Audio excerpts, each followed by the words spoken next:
Hello, everyone, and welcome to this month's P&G Alumni Network Enrichment Series webinars.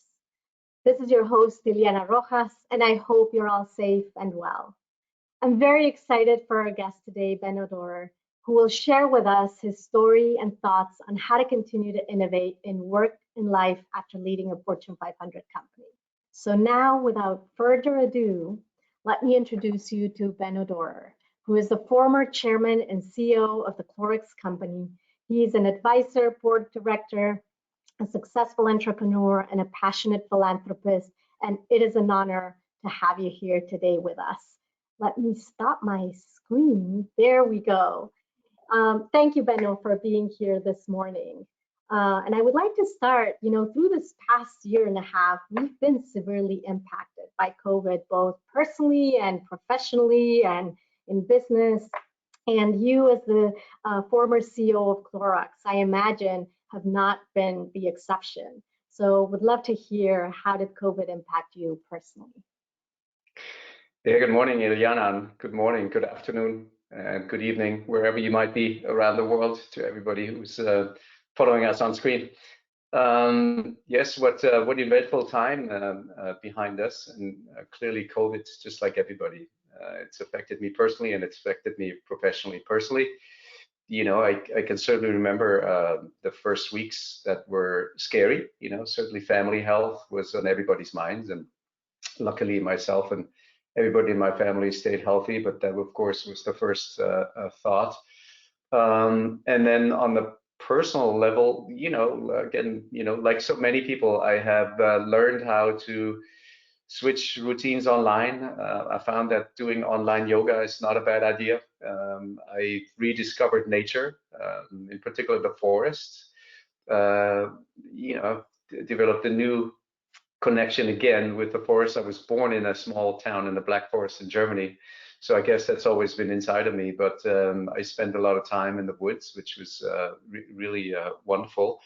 Rediscovered the joys of cooking and baking. I know a lot of people made bread for the first time. I was no exception. And in general, just spend more low-key quality time with family, and during the process, spend more time being and less time doing. And also rediscovered that we need less in life to be happy. So, I guess that's lemonade out of lemons. Definitely, I think a lot of things that will stick with me in my life after this pandemic is finally over came from this, and not all bad, I will say. Professionally, of course, Clorox, and I know we'll probably talk about this, was one of the companies that saw an enormous demand spike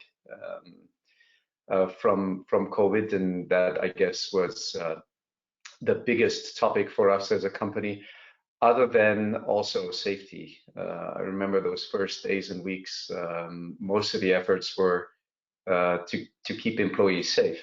And of course, there was no blueprint around this. And I guess that was the one overriding topic that may be worth opening up with, that this, of course, has been uncharted territory. But for myself as a leader, I always like situations where there's no blueprint. I always like crises, scary as they may be, and this certainly has been scary. But why I like it is that during normal times, companies tend to do similar things, and as a result, they produce similar results. And during a crisis, companies' strategies and tactics and behaviors start to diverge more, and that gives a company more of an opportunity to create discontinuities in terms of their results.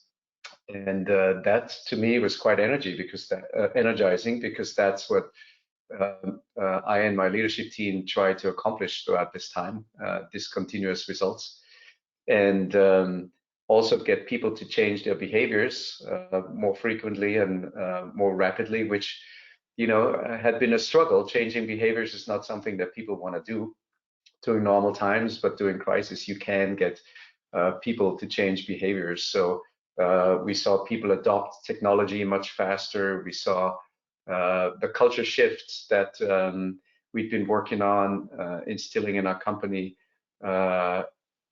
jump all of a sudden because there was a burning platform in COVID. So, I would say certainly while we all could have done without this time, there were some interesting and good things coming out of this, both personally as well as professionally, that will last long after this pandemic will finally be over. Thank you, and I think you touched on a lot of great points, especially from a leadership perspective, and how I think we've always said that change is the only constant. However, the change, and to what you were saying, those uncharted territories that we've gone into were like nothing ever before, and it seems that that's going to be even more of a constant going forward. And most leaders, or many of them, are not used to, although we're all resilient and we can adapt, like the examples that you share, still being able to be more controlling, or at least having a little bit more control over what the outcome can be is important to a leader, or that's what I've heard from many of them. But you talk about the importance of changing these behaviors as we move forward and learning from the past. So I would love to hear from you in your experience, and as you think about the future, how will leadership be different as we step out of pandemic mode? Yeah, I look at COVID having primary and secondary implications. Primary implications are things that are straight upward results from COVID, and two things perhaps worth mentioning are first, the rapid shift towards technology adoption. I think we've all seen that. We're spending more time online. We're doing things online that we didn't used to do online before. And for any company, I think that has done business online, they have seen a dramatic increase in doing business online. Work has shifted online. New technology has been adopted throughout companies. And I think what that means for leaders is that leaders do need to be technology proficient, especially those leaders like me who grew up at a time when technology wasn't really readily available. But it's no longer okay to just have, a chief digital officer or marketing departments, e-commerce departments, whatever your company might have. Younger people that are proficient in technology. Leaders do need to understand technology. It's absolutely critical because the future will be technology aided, and technology will influence everything that any company does. So I would say that's clearly come out of COVID, and that's going to be here to stay. The second implication that's direct in my mind is that COVID has led to some important shifts in consumer behavior. For my previous company, Clorox, hygiene, of course, was in a lot more people's minds. Sustainability was on a lot more people's minds. And also eating habits have changed quite dramatically. And I think some of those habit changes are also going to be here to stay. And companies that have been able to jump on these consumer behavior changes have been able to do quite well. And I think what we're seeing is that we live in a time when consumer habit changes can happen overnight. And as a result, I think any company that isn't consumer obsessed today will have to double down on consumers. It's absolutely necessary for any business, no matter whether you're in a B2C or B2B business, to be relentlessly focused on consumers and customers. And if that was certainly true before the pandemic, it is much more true today. And we're seeing habits and consumer trends emerge much faster than before. Of course, also driven by technology. So the two are interrelated. So leaders need to be interested in consumers themselves, but need to know how to instill consumer obsession into their organizations.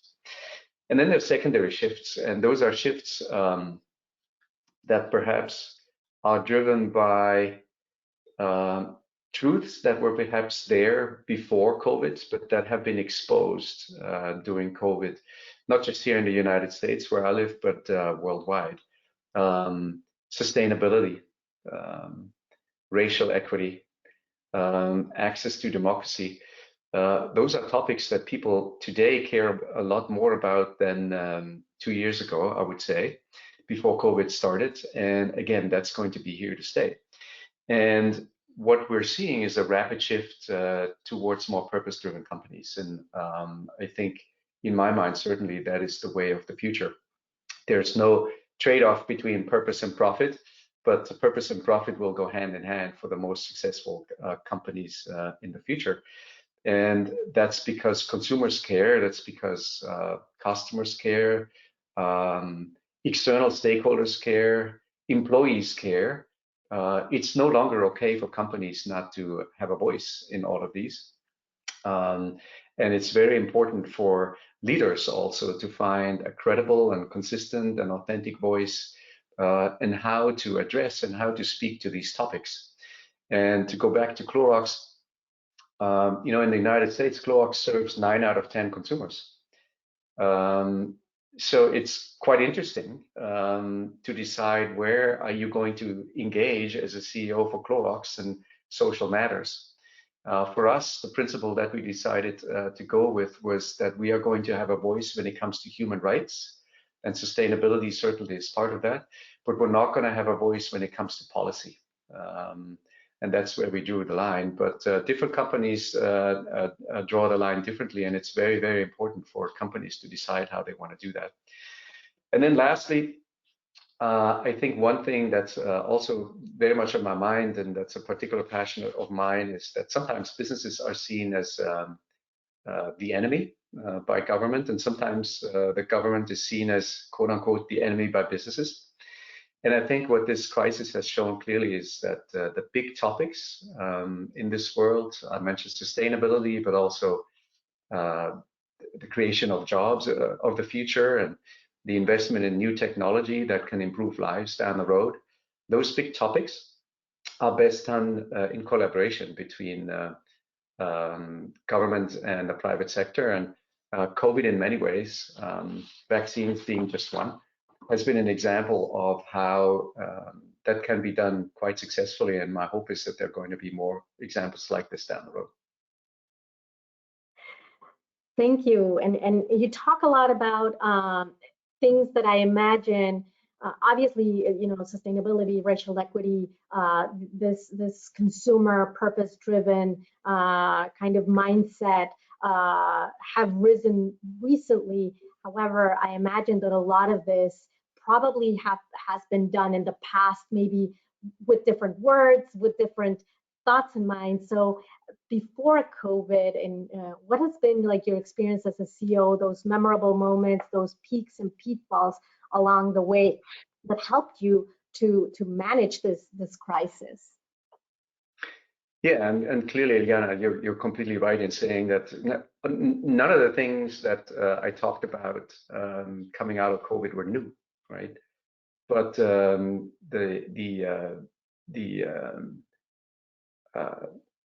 importance of these topics has been amplified and risen dramatically as a result of COVID. But for me, I've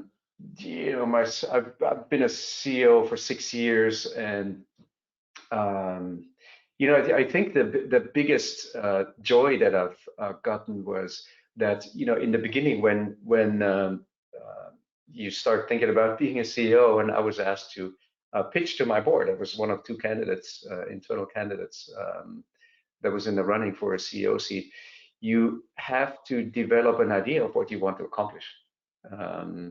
And that idea for me, I dubbed it, I want to accelerate good growth. I had this idea of good growth, and good growth for me was not just profitable, which good growth typically is, but also sustainable and responsible.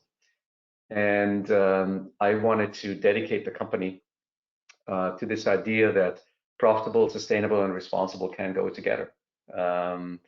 And for our company, that even though there was a core that enabled that, but it was a pretty significant shift at the time. And with that also came cultural shifts. from introvert to extrovert, from ivory tower to open networks and partnerships, which is more common here in the Bay Area where I live, in the technology sector, of course.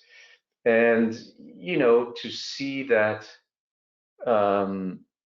unfold and then importantly see it work and produce value, you know, that's rewarding. And I would say that's probably been the best part of being a CEO, when it all comes together. And then the pitfalls, oh man, there's so many. I mean, first of all, you know, people always complain and that CEO is a lonely job, and I've certainly learned that, you know, so it can be lonely at times. So it's important to have a network of people you can go to, and sometimes just bounce off ideas or just share feelings. But you know, the pitfalls often had to do with the balance between short-term and long-term. You know, transformation of a company like I had it in mind is a long-term project, and it takes time. And it does require support from the board, which of course I had, and I was fortunate in that. But there is, of course, also the need to deliver short-term results. But you do make choices, and sometimes you prioritize things that produce results in the long run, and maybe even detrimental in the short term, like taking price increases. And then in particular, Wall Street analysts, you know, have a hard time following that because their horizon typically is 3 months. But that's not what the CEO horizon is. But that tension is always there. And you know, it does require a thick skin, a supportive board, like I said, supportive investors also, because analysts aren't investors. And ultimately, success needs to prove that you're right. But you know, this tension between short-term and long-term is not an easy one always, and something that takes quite a bit of care to manage.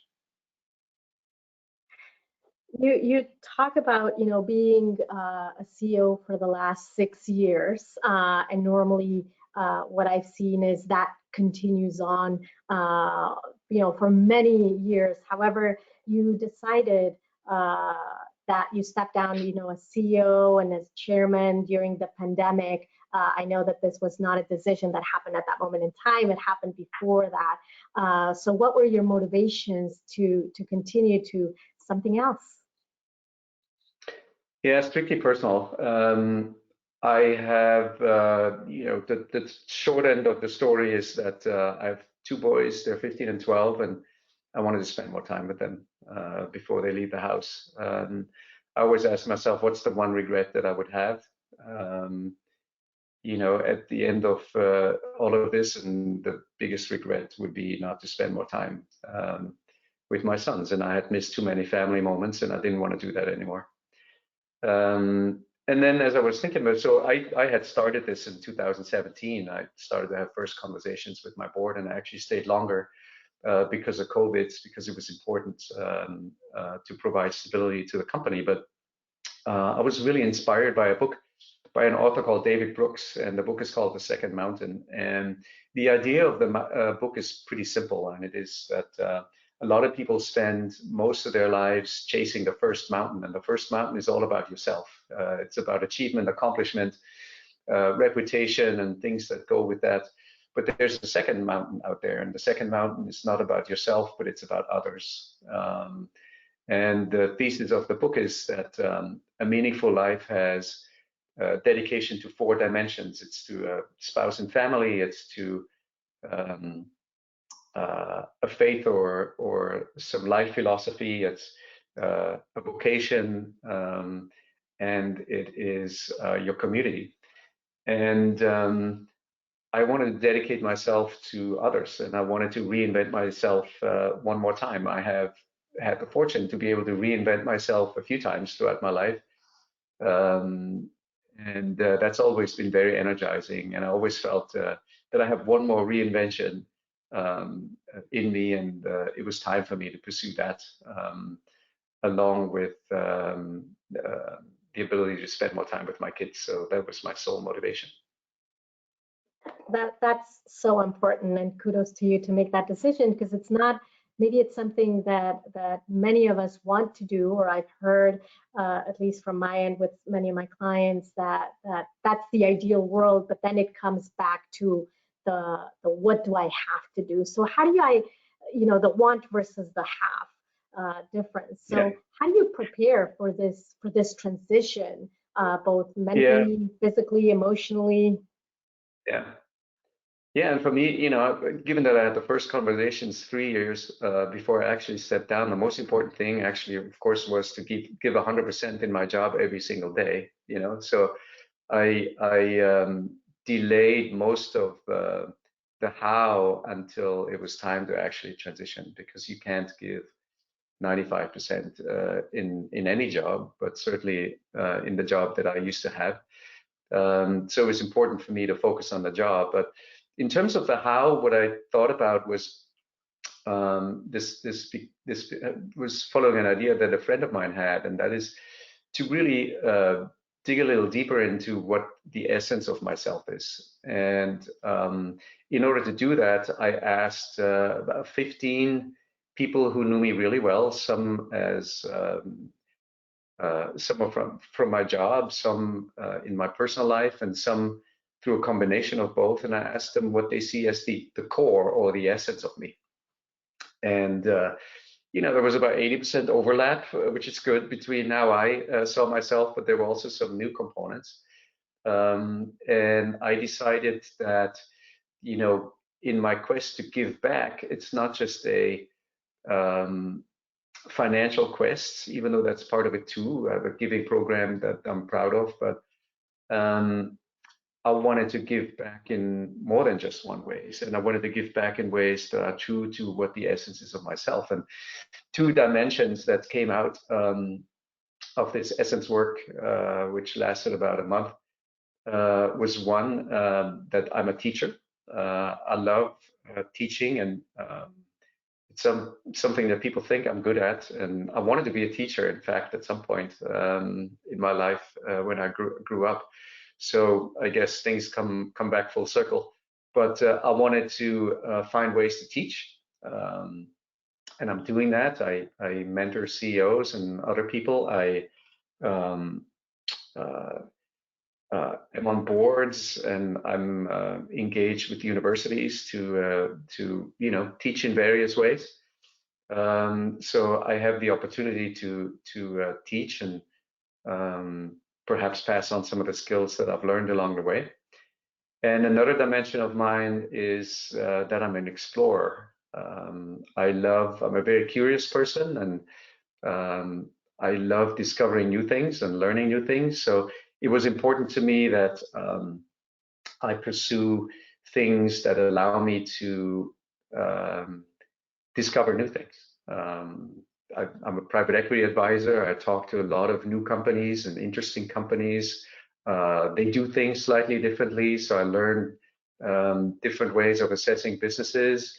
I'm also a board member in industries that I know less well, so that allows me to learn new things. And I'm an entrepreneur, so I'm learning how to do new things there. So this idea of exploring and learning has been very important to me, and I'm fortunate enough to pursue that. But really, I would say, if anybody is sort of thinking about how to do this, I really recommend this essence work.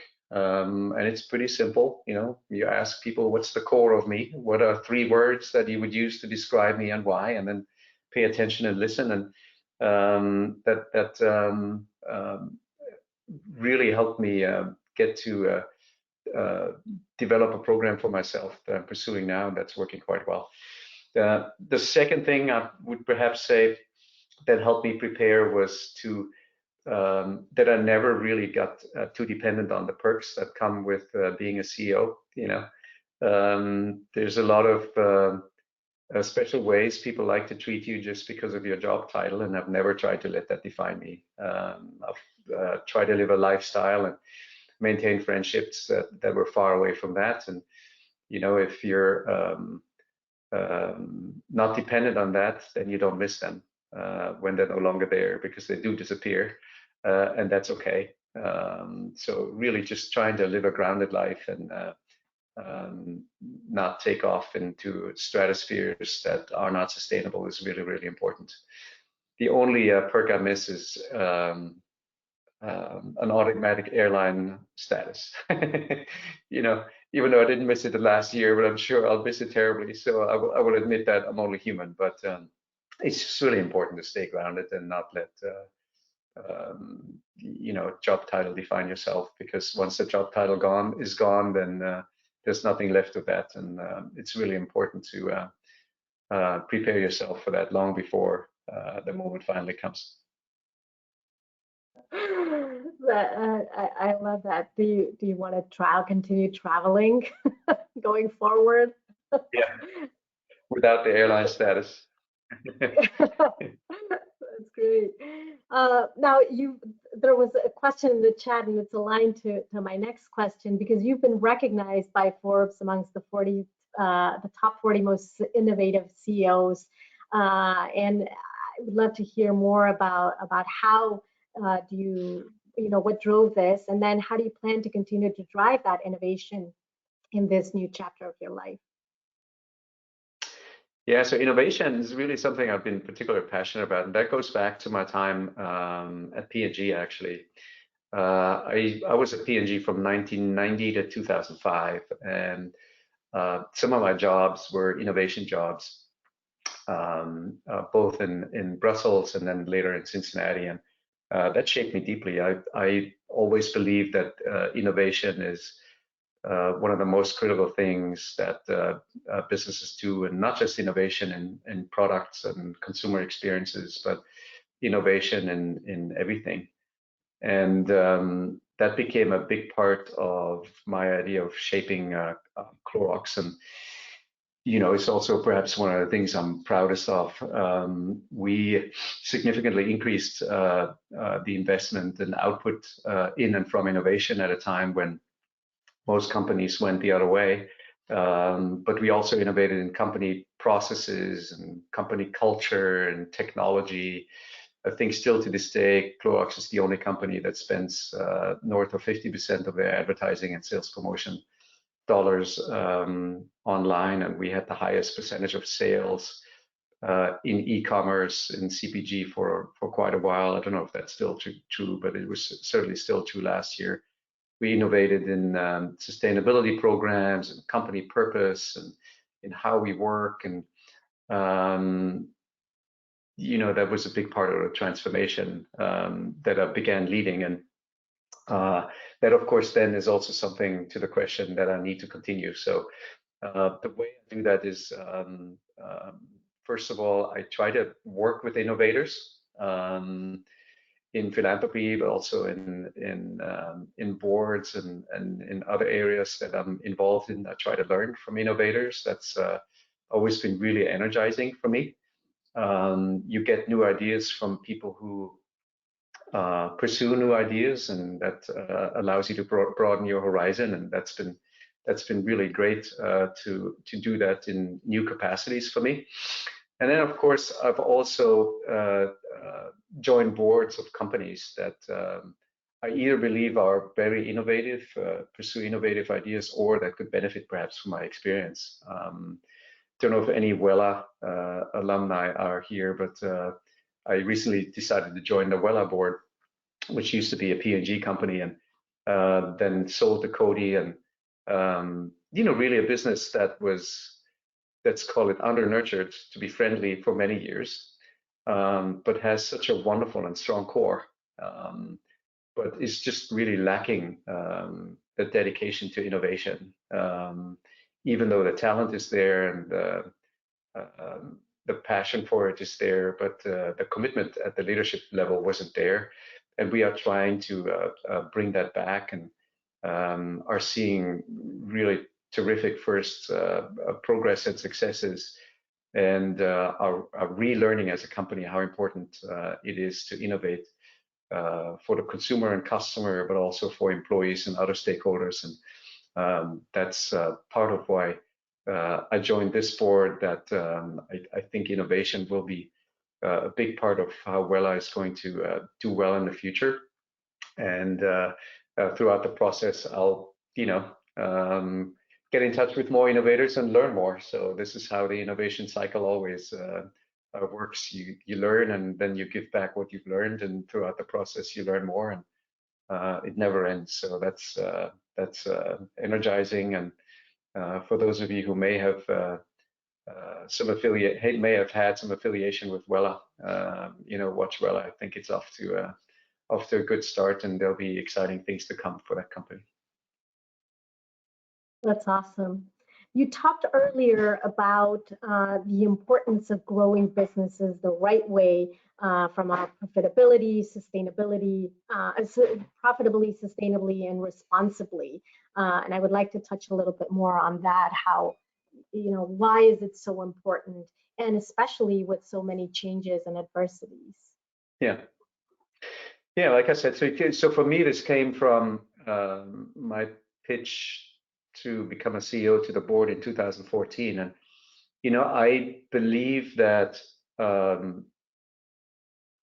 as a CEO, who you are and what you believe in really matters and should also influence where you take a company. I don't think that those should be two separate things. And for myself, I asked myself, what are things that I'm particularly passionate about, and what are things that create value for a company, and what is the company that I'm finding, and then you're creating an idea that sits at the intersection of these three concepts, and that's certainly what I did. And it's worked quite well, and I'm proud of the recognition that the company has gotten over the years, but perhaps proudest of what it's done to employees. How much this was energizing to employees, and how embedded the idea of good growth that is sustainable and profitable and responsible, has become in the company's values. So, and I do think that the idea is one that today is as relevant as it ever has been, and a lot of companies are pursuing it, and certainly companies have pursued this before Clorox. But I do believe that that's necessary, because I've never subscribed to the idea of it's just business, quote unquote, but business is life. Business is an important part of how the world goes round, and I do think it's very important for business to be done in ways that are ethical and are good, and that business doesn't just serve shareholders, but the communities and the community at large as well. That's really important. How do you do that? Well, first of all, the idea needs to be motivating. The idea needs to be tied to value creation, so it can't be a distraction or a hobby, but it has to be something that has to be translated into a clear value creation model. And then you have to pursue it as a team. So as a CEO, you have to have a team around you, first a leadership team, but then in the Clorox case, a team of almost 9,000 employees who embrace this and then make it their own. Because in contrast to what a lot of people say as a CEO, I could not possibly be successful telling people what to do. But I can be successful if I influence people to want to change what they do themselves. And the way to do that is through an idea, and the way to do that is by creating an environment that allows people to do that. And I guess that's how we went about instilling good growth, and do it in ways that has been quite successful and therefore also sustainable. That's awesome, and very important things to keep in mind, because I think many leaders think that way, but then we've seen others that are still sort of thinking more in the traditional or different way and beliefs. It's changing though, so I became a CEO at the age of 50, and I was pretty young at the time, but today that's not a young age for a CEO. You know, my successor was 43 when she was appointed. So there is a new generation of leaders that understands that, and it's going to be successful. And there are new generations of boards that are appointing leaders that are following this mold. So I'm quite hopeful that we're going to see a lot more. There's always laggards, but typically I would think that success is going to further this momentum, because there is so much research out there that dedicating yourself to all stakeholders and not just to simple profits in the long run is producing much more superior and sustainable results for shareholders, which is the funny thing, or the irony in all of this. And you know, so sooner or later, I'm convinced this idea is going to get even more traction than it already does today. That's good to know, and inspiring for the future. You've clearly had a successful career doing many things, especially through your last 6 years as CEO. Do you feel that looking back, you already have a legacy, or do you feel that going forward is where you'll focus on what your legacy will be, or both? It's not what motivates me, you know. I would say, you know, the legacy is grounded in what happens after you leave, you know. And for me, my legacy is in my successor, Linda Rendell. She's the first female CEO in the company's 107-year-old history. Many people like me would say it was about time. But you know, she and the team around her, and I've worked with Linda for 13 years, and except one person who came in from the outside, and know all people on the leadership team. It's a team that I've helped shape, and they're not just carrying on what I started, but they're carrying it much further than I would have ever been able to do. And that's the legacy, you know, and that's also the thing I'm by far most proud of during my 6 years. And you know, if the company will continue to do well in the future, then I'm going to be happy, and then that's plenty of legacy. And whatever happened during my tenure, you know, is nice, but ultimately less important. That's awesome. You talked about these younger generations and how they are clearly jumping in and getting more involved from a leadership perspective versus waiting years and years before they can get to those positions. What do you consider to be those most important, leadership traits, or what do they need to think of and keep in mind as they jump into these positions? Yeah, very subjective, right? But I'm gonna give you mine. The leadership trait I've always valued the most is courage. What does courage mean? Courage means to say what needs to be said when it's difficult. Courage is to pursue ideas that aren't unpopular, but that are right. Courage is to turn no's into yeses. Courage is to go where others haven't gone before. Courage is to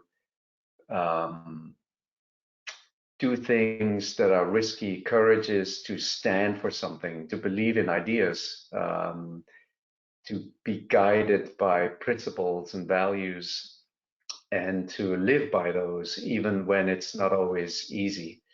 In my mind, that's what great leaders do, and prove in their professional and personal lives. And I find that indispensable. Stand for something. Very important. Other things that are important are curiosity. I feel like life is a journey of learning, and that never stops. And if you stop being curious, then you stop learning. And then in today's environment, I feel like that's very difficult. So curiosity is one that I care about a lot. Humility is important too. I think that today's best leaders have relatively low ego and don't make it about themselves, but make it about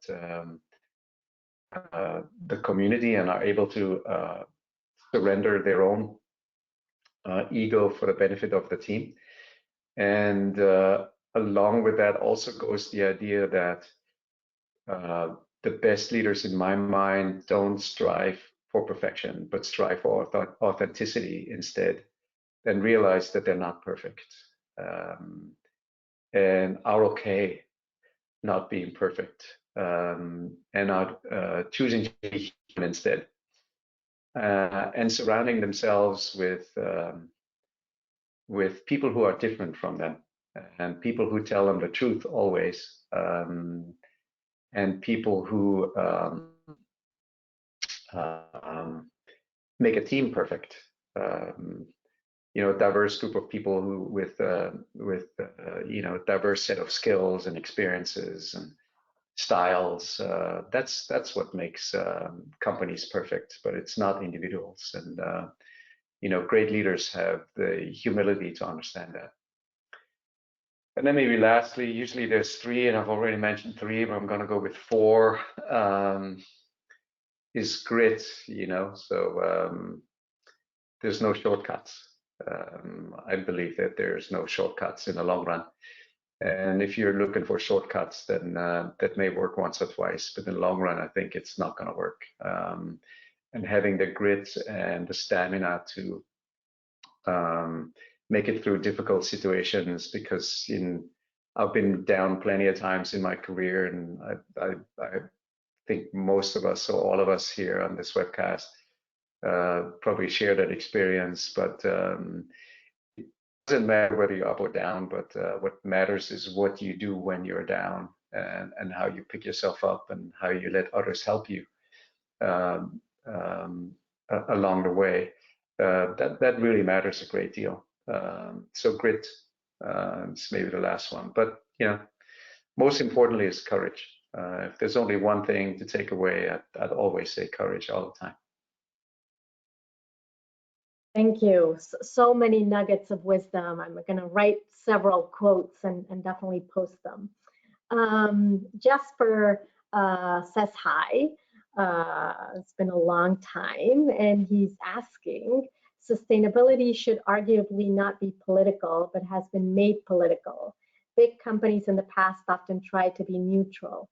Where do you think they should go now? Is it enough to be neutral, or do you agree with Pullman that actively positive for the future is required from everyone?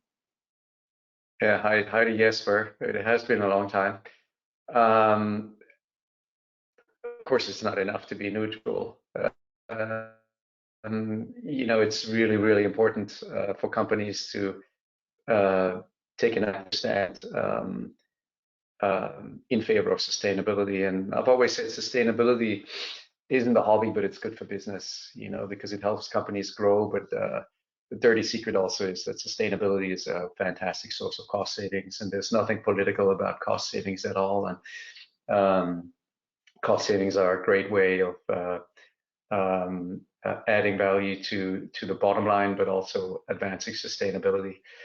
But I think the success of companies that have been more at the forefront on sustainability, and Unilever, of course, is one of them, and Clorox, might I say, is as well, just shows that you can devote yourself to sustainability, and you can be very successful. And I might even argue that the two go hand in hand. And the important thing is not to let it be politicized, but I would argue that everybody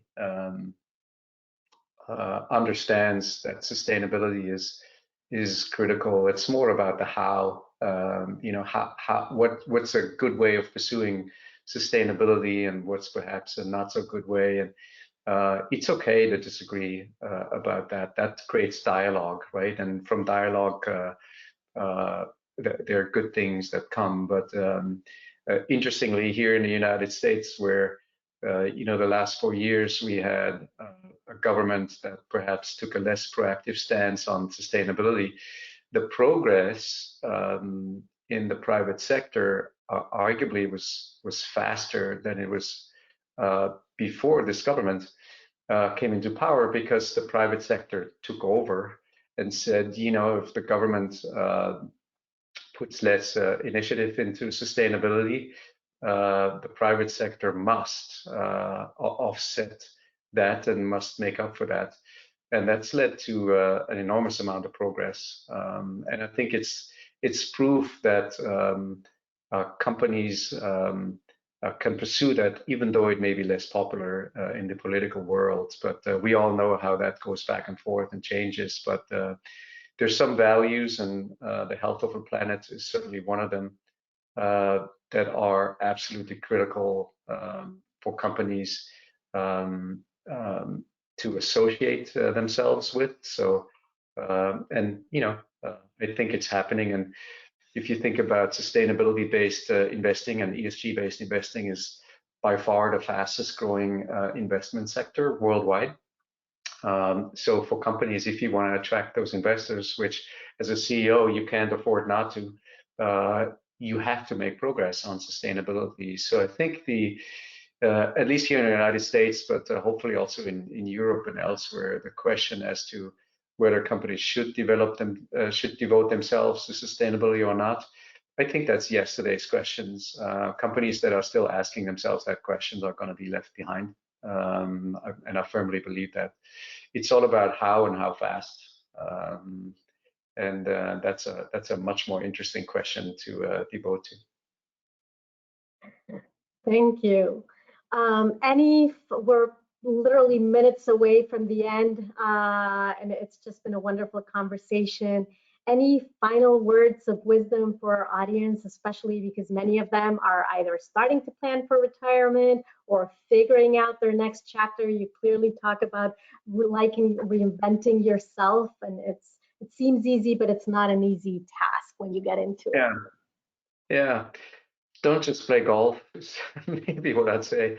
So I'd really recommend the Essence work, and I also recommend the book David Brooks, The Second Mountain. It's quite eye-opening, but first of all, I think you only have one life. At least you only have this life as one life, and it's important to have the courage to live life your own way, and to not follow others, but to do what's important to you and what feels truthful to you. So be defined by ideas that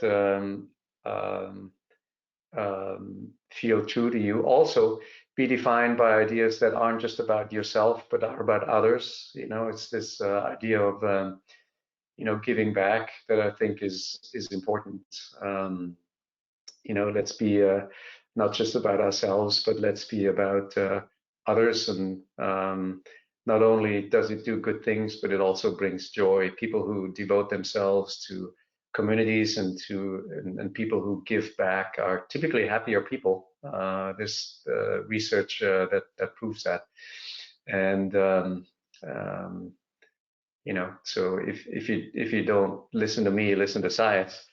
And then lastly, a lot of people spend their time planning and spend their careers planning and think about the future. At some point, you just got to stop planning and you got to start living. So whatever it is you do, I hope that all of you are thinking about or already in the process or are past the process of reinventing themselves post their corporate careers, can spend as much time in the present as possible, and worry less about the future, and being here for family, kids, yourself, and the broader community is always a good idea. So spend as much time in the now, and less time in the past, and even less time in the future.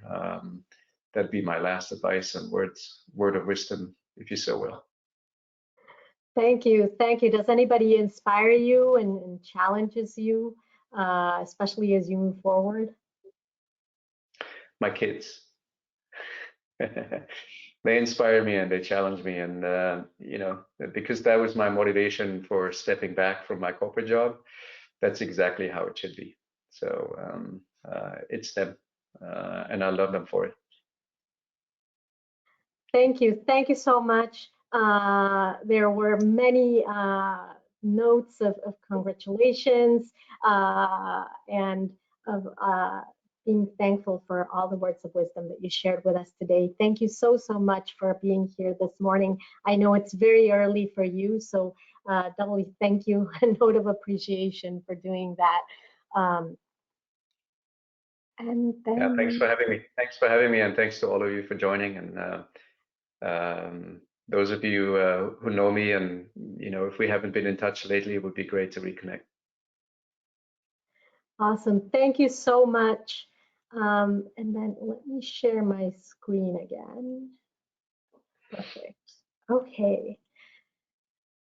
So a couple of announcements in these final minutes. Please get involved, sign up for updates at pgalums.com, support our foundation. It's creating a very important impact around the world. alumnifoundation.org. Partner with us at sponsor at pgalums.com, or volunteer, start, join a chapter, share any other thoughts on how we can continue to build this network and to provide great content and great opportunities for all of us to continue to have impact and positive impact in the world. So send us an email at hello@pgalums.com. You can also access the recordings of all of our webinars, including this one, both on our website, pgalums.com, and then a couple of months later, also available on our YouTube channel. And there you can look at all the previous ones as well. So like I said, contact us, hello@pgalums.com, and I invite you to come again and join us next month with Alex Tossolini, who's going to share with us his thoughts and his story and experience on learnings from both sides of the aisle on July 13th. Thank you, Benno, again for being here with us this morning, and have a wonderful day wherever you are in the world.